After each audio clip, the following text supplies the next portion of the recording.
Do you know how to handle a form using vanilla JavaScript? Let's check it out. Imagine that you have this simple form with two inputs, each of them with a name and a submit button. The first step is to grab the form element into the JavaScript world. For that, you can use the document.getElementById to select that element from the DOM. Now, you need to add an event listener to this element. For that, let's use the add event listener function that receives an event name, in this case submit, and a callback function.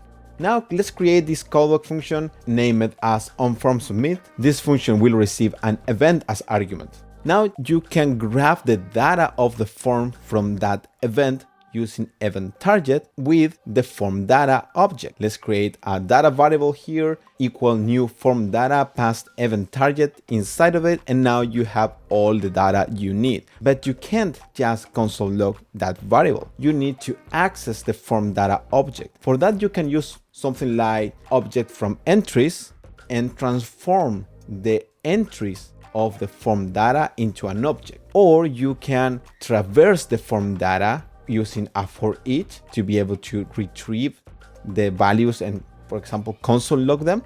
Or if you know the name of each of the elements inside the form, you can just use data.get to access each of them. And there you go. This is how you handle a form with vanilla JavaScript. Subscribe for more.